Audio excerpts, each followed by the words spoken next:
यानी जब आपदा सिर पर आ जाती थी तो उससे बचने के उपाय खोजे जाते थे। इतना ही नहीं, एक और हैरान करने वाली व्यवस्था थी जिसके बारे में कम ही लोगों को पता है।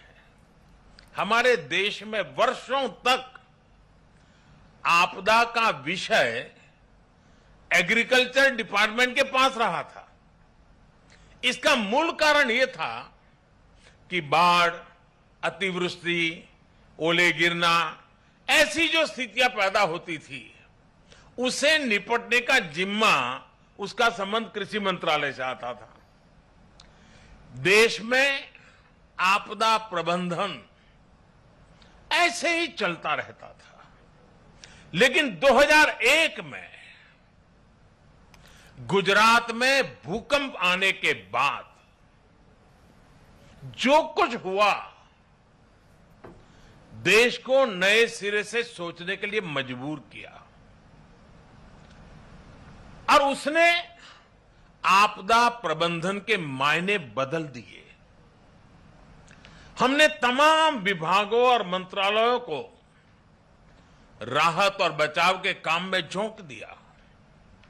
उस समय के जो अनुभव थे उनसे सीखते हुए ही 2003 में Gujarat state disaster management act बनाया गया।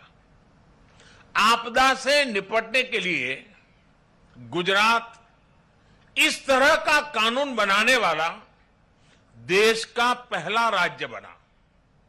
बाद में केंद्र सरकार ने गुजरात के कानून से सबक लेते हुए 2005 में पूरे देश के लिए ऐसा ही डिजास्टर मैनेजमेंट एक्ट बनाया।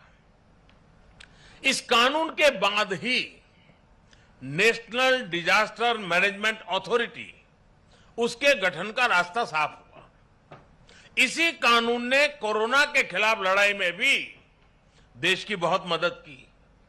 साथियों, डिजास्टर मैनेजमेंट को प्रभावी बनाने के लिए 2014 के बाद से हमारे सरकार ने राष्ट्रीय स्तर पर चौतरफा काम किया है। हमने रिलीफ, रेस्क्यू, रिहेबिलिटेशन, उस पर जोर देने के साथ साथ ही रिफॉर्म पर भी बल दिया है।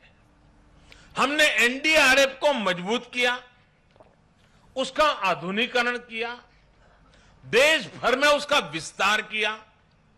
स्पेस टेक्नोलॉजी से लेकर प्लानिंग और मैनेजमेंट तक बेस्ट पॉसिबल प्रैक्टिसेस को अपनाया। हमारे एनडीआरएफ के साथ ही सभी राज्यों के एसडीआरएफ और सुरक्षा बलों के जवान अपनी जान की बाजी लगाकर एक एक जीवन को बचाते हैं।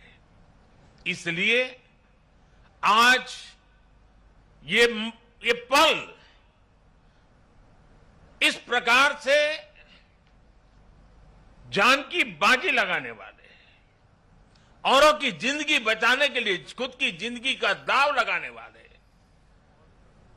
चाहे वो एनडीआरएफ के लोग हो, चाहे एसडीआरएफ के लोग हो, हमारे सुरक्षा बलों के साथी हो, ये सब के सब उनके प्रति आज आभार व्यक्त करने का, उनको सैल्यूट करने का ये वक्त है। साथियों, अगर हम अपनी व्यवस्थाओं को मजबूत करते चलें तो आपदा से निपटने की क्षमता दिनों दिन बढ़ती चली जाती है। मैं इसी कोरोना काल के 1-2 वर्ष की बात करूं तो इस महामारी के बीच भी देश के सामने नई आपदाएं आकर खड़ी हो गई। एक तरफ कोरोना से तो लड़ाई लड़ी रहे थे, अनेक जगहों पर भूकंप आए, कितने ही क्षेत्रों में बाढ़ आई, उड़ीसा, पश्चिम बंगाल समेत पूर्वी तटों पर साइक्लोन आए, गोवा, महाराष्ट्र, गुजरात, पश्चिमी तटों पर भी साइक्लोन आए। पहले एक एक साइक्लोन में सैकड़ों लोगों की मृत्यु हो जाती थी, लेकिन इस बार ऐसा नहीं हुआ।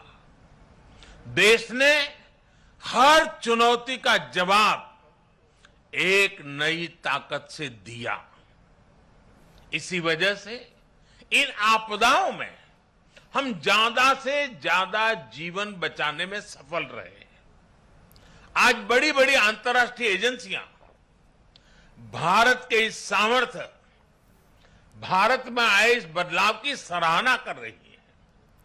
आज देश में एक ऐसा end to end cyclone response system है जिसमें केंद्र, राज्य, स्थानीय प्रशासन और सभी एजेंसियां एक साथ मिलकर के काम करती हैं। बाढ़, सूखा, साइक्लोन, इन सभी आपदाओं के लिए